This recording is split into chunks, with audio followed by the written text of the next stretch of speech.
This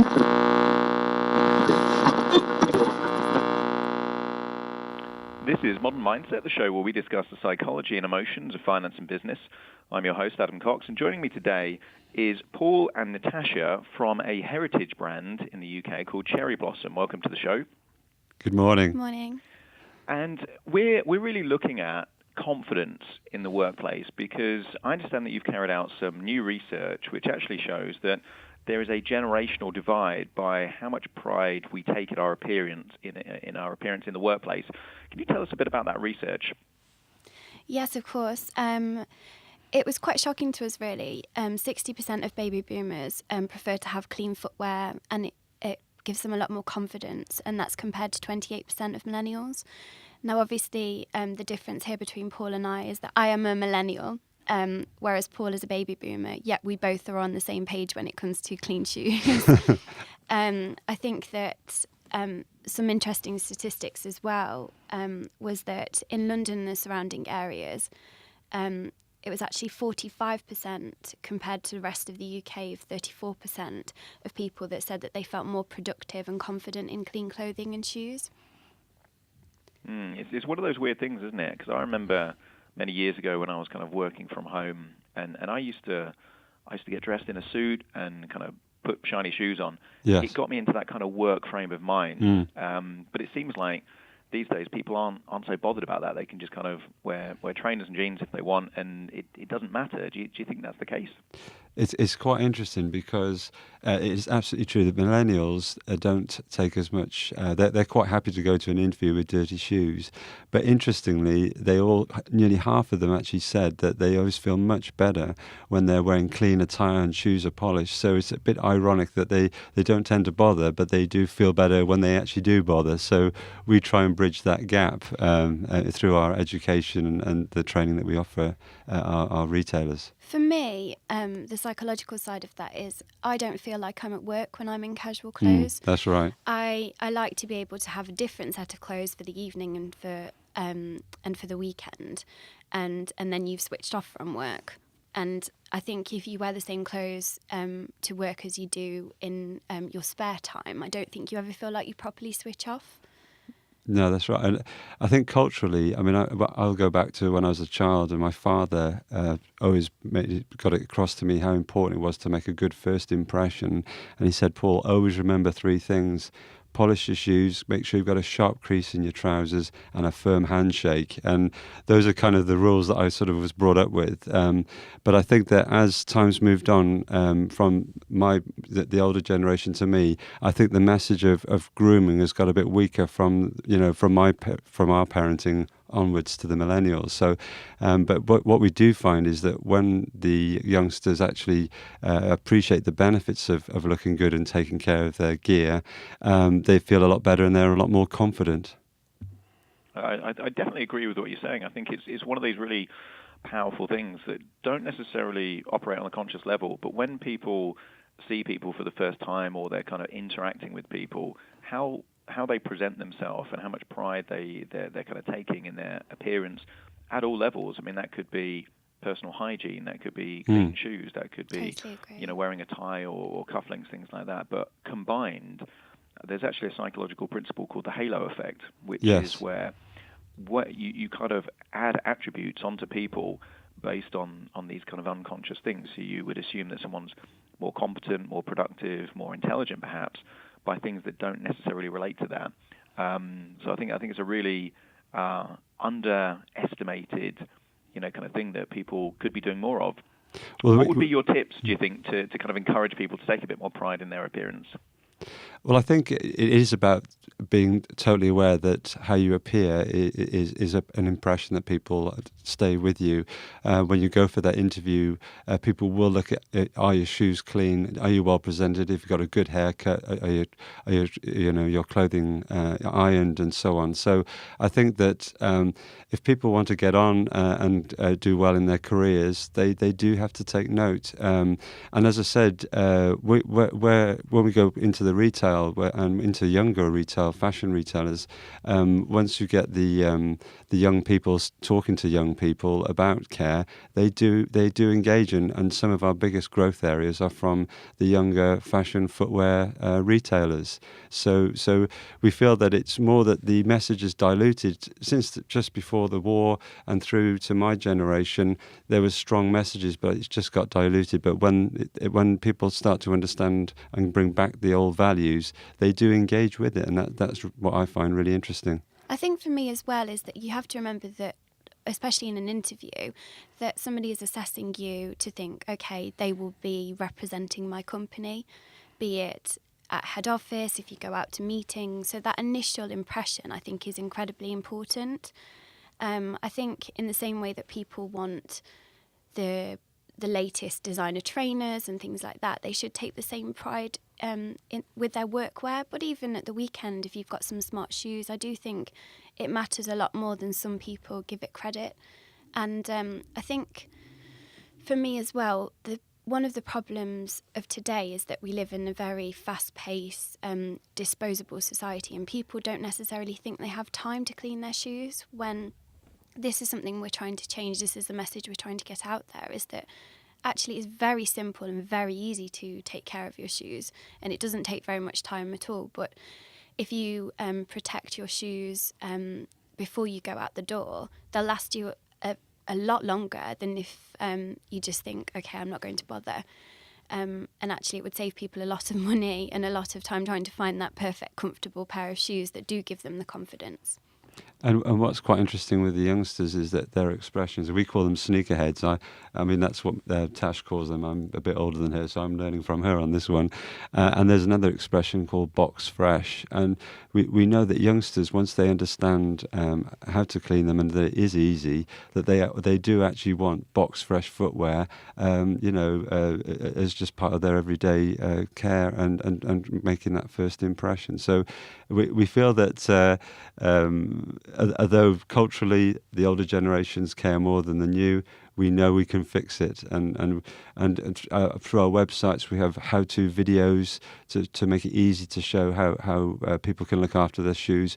We know for a fact that videos are very well received by the younger generations. So we will just continue to get across our message, make it very easy to understand how you look after your footwear and the benefits of doing that. It's one of these really strange things about how people kind of present themselves, because a lot of the time it doesn't really work on a rational level, but people still get it. I heard a phrase that, if the toilet doesn't work in an aeroplane, you start questioning, whether the engine's exactly. Yes. And with personal appearance, it's kind of like, well, if you're sloppy about your shoes, or if you're sloppy about that kind of stain or that kind of iron in your shirt, are you also going to pay attention to other things? And obviously that makes a difference depending on what kind of industry you're in. Totally agree. What's interesting, my father, going back to my father, he used to say to me that not everyone will recognise your shiny shoes and your crease in your trousers, but the people who count will, and that's the same point that you're making. The ones that really can make a difference in your career or as you get on in life, the ones that take note are the ones that you want to impress, and I think that's another element to it. To what extent do you think the changing landscape of the professional workplace, because there's lots of people that are in the gigging economy, they are their own boss, there's people, I'm in an office right now where it's dress down Friday. To what extent do you feel that the changing landscape, where the boundaries are a bit more blurred when they used to be, have made it a bit more complicated for people to just kind of know the rules? I think today it's actually becoming less of the norm to dress smartly to work.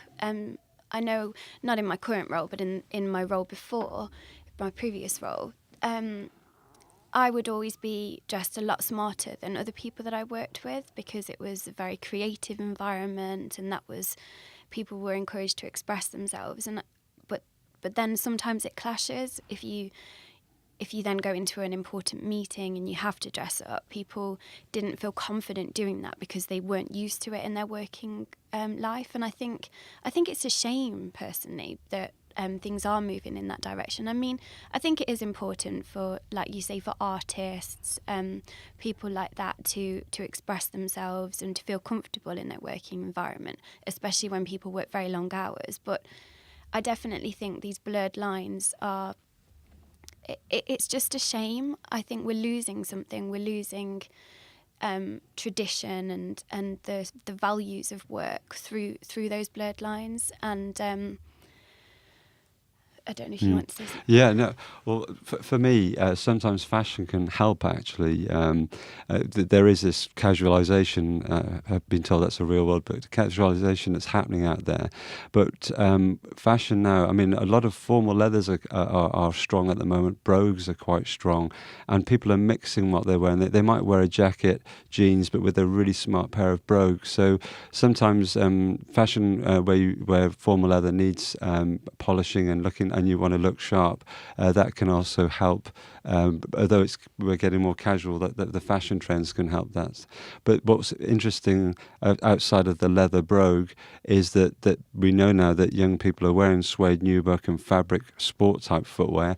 But we know from the sales that we see in our fashion stores, they are actually even looking at, they want to, even though they might look casual, they still want to look clean and well presented. And that is definitely a trend that's coming through from the numbers that we're seeing. I quite like what you mentioned about Dress Down Friday. See, for me, that works because then people can express themselves on a Friday and they can feel more comfortable getting closer to the weekend. And it might encourage people to dress more smartly in the week. And for me, I think the psychological side of that is that, okay, the working week is, well, obviously it's Monday to Friday, but the Monday to Thursday you're smart, you're dressed right for work. And then Friday you can express yourself and let yourself go a little bit more. I think as well, we look at sort of the seasons, and you would expect to have to protect your shoes in the wintertime, but in the summertime what we try and promote is that the footwear tends to get lighter in colour, nubucks and suedes, and we encourage people to protect those shoes with a spray protector, because if you're out having a barbecue or drinking, it's not rain that's going to be your problem, it's going to be the wine or the beer or the Coke that falls onto your feet. So these are messages that we try to get across, because that attacks the younger and the more casual element. So for us, it's accepting that people are dressing down, so we try and make sure that we get across the right products to make their shoes still look clean and well presented, even though they're dressing down. Totally agree. It's if you nip for drinks after work and things like that, you can just can head get a out bit wild. And I understand it's coming up to National Spring Cleaning Week. Yes. How important is it? Because I'm just thinking about my wardrobe, and I've probably got 4 or 5 pairs of shoes that I've not worn in a year that might look a bit tatty. Is it an opportunity to kind of almost like resurrect and kind of reutilize, almost like recycling in a way, because these things you're just not using? How big an opportunity is it for people to kind of make the most of things they've already got? Well, definitely. Yeah. Oh, sorry, Paul. Definitely. I think that's the most important time, is that I think the way that spring cleaning has developed over the years is it's no longer a time to just clean out your house. It's a time to clean out your wardrobe, to get yourself in order, to get your affairs in order. And I think if you take the time to clean your shoes and wear that pair of shoes you've not worn for a while because you've cleaned them up and they look great again, it gives you a lot more confidence and it clears the mind. And we've actually done some research into this, and it's quite surprising just how much more confident people feel after they have done that spring clean of their shoes. And also, if you take the time to clear out your wardrobe and look at what you've got. Sorry, can we re-record that little bit? You just go. Do you want me to? Yeah. I mean, from the research that we've looked at, people actually have been proven to be more productive when they have a clean and tidy environment. So if you do have a wardrobe sort out, if you know, I mean, whether you're sort of doing a spring clean in the house, at your workspace, or even in the car, we know that people are a lot more productive. But if we've dug deeper into it, and if people actually have the same for their clothing and footwear that they've cleaned and prepared for the new season, they actually feel a lot more positive and a lot more confident. And the benefit of rejuvenating, say, footwear, when you've worn footwear for a while, they become very comfy. They almost become like slippers. And so if you can actually look after those shoes by applying polish to get the leather soft again, you can enjoy that comfort. Because when you buy new shoes, you do have to break them in a bit. But the benefit of looking after some of your older footwear is that you've got very comfortable footwear. And that's kind of why some people go to the shoe repairer. That helps to prolong their brogues or their leather-soled shoes, and it just means that they get more comfort and for a prolonged period of time. I know that looking at our statistics, it's actually men who are more likely to look after their footwear than women. But I know personally, as much as I'd love to go out and buy lots of pairs of shoes every year, I do take that time to look after my shoes, because there's a specific pair of heels that I'm thinking of, but they're the ones that I can wear to work and out, and are always very comfortable and look great with every outfit. And I think that's the confidence you get, not just from a pair of shoes looking good, but that they feel comfortable, that they go with everything. And I think if people do take that time to look after their shoes and clean, care and protect them, that they will last them a lot longer. And that feeling of confidence that comes with it, I mean, you can't buy that. You can't buy that with a new pair of shoes. It is how they make you feel. And I think that comes from that whole the Cherry Blossoms ethos of clean, care, protect. It's quite funny because I've got two daughters the same age as Tash. So, and because they know father was a shoe careaholic, if they had a pair of new suede boots, they just say, "Dad, can you protect my boots for me?" So this is the classic where they couldn't be bothered to do it themselves, so they got a baby boomer to sort them out. But they were understanding the benefits, because I would have been talking about shoe care quite a lot, as you can imagine, and they would sort of, if they bought new footwear, they would come to me first to sort them out. And there's a combination of they want to do it, but they want someone else to do it for them. So yeah, interesting. Makes sense. We've talked a lot about how people come across in a workplace environment. We're living in a society now where people predominantly may use things like dating apps and kind of online as a way of kind of meeting people new. To what extent do you think these same principles of kind of confidence and pride and kind of first impressions also apply in the dating world? Oh, I think that's very important. I think if I was on a date and somebody turned up and they hadn't taken care in their appearance, I would think that they weren't bothered about this date and it didn't mean anything to them. I think if people turn up and they haven't taken care in their appearance, that I would initially just think, why should I make the effort for you? And for me, that's just as important as going to a job interview. First impressions do count. And yes, I may be a millennial, but I do very much believe in that. It's quite funny. In my day, yes, you had polished shoes and creased trousers, but you wouldn't admit to taking any care with your hair. And now, I look at the guys, young guys having their haircuts, and it's cool to worry about how your hair looks. So I think there's a lot of sort of ironies here, but I think people want to look good. It's not just about clothing, it's about hair, it's that whole grooming.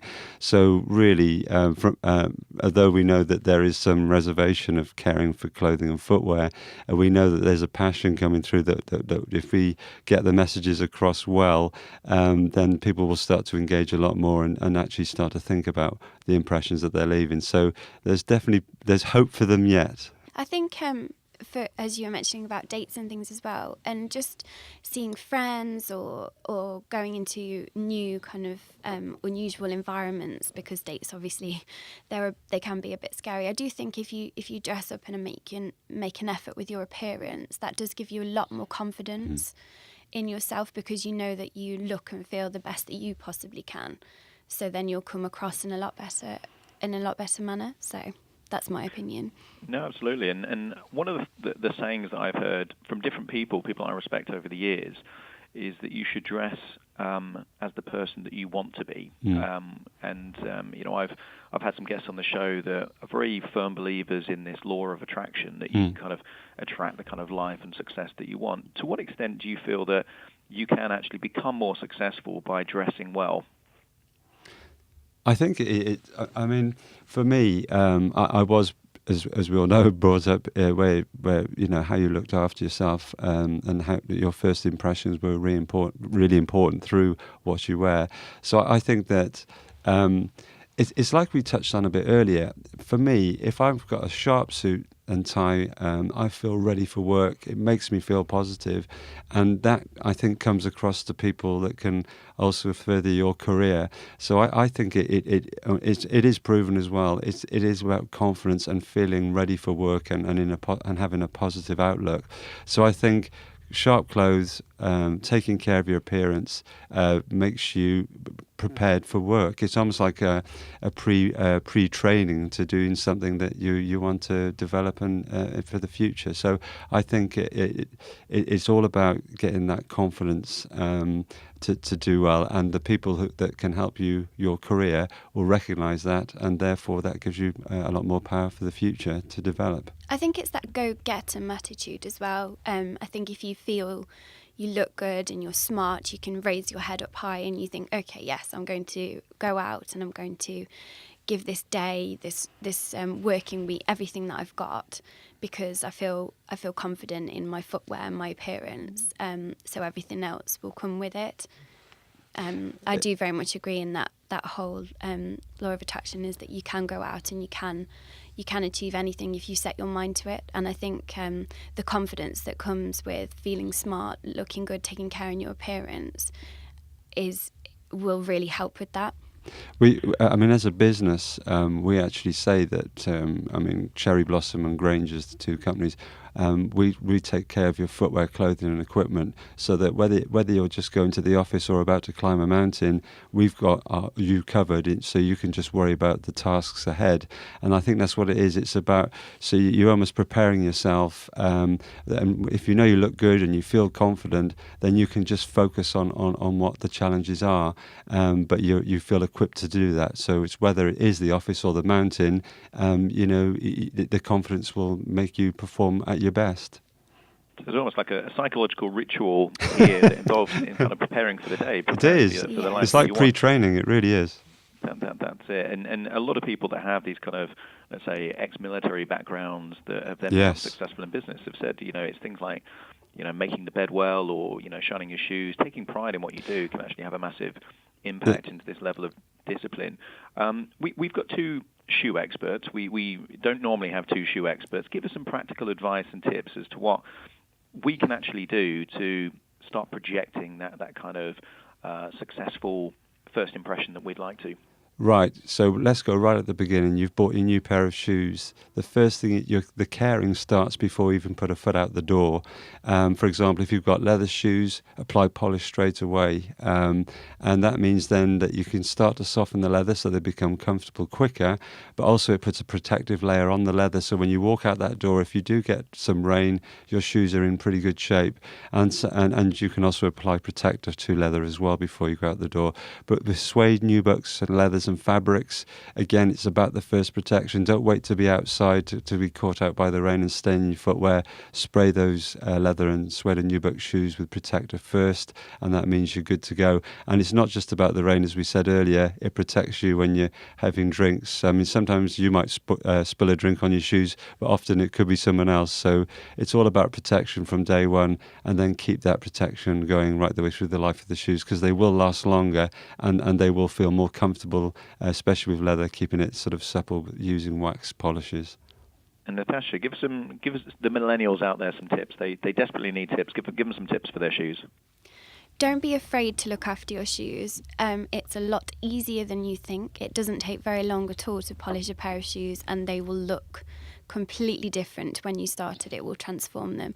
And my favourite Cherry Blossom product is the Ultra Repel, and I couldn't live without that now, because a lot of my heels, I'm always in heels, are suede, new book, and I always spray them, and it protects them against rain, as Paul was saying, against drink spillages, and you'll make those heels, those favourite comfortable heels, last a lot longer. That's brilliant. We've got some really valuable advice there. It's been really, really useful. I'm certainly going to go through my 4 or 5 shoes that I've not seen for a while and spruce them up a bit. So, Paul, Natasha, thanks for joining me. And thanks for joining me on Modern Mindset in association with Share Radio. Join me again next week for more.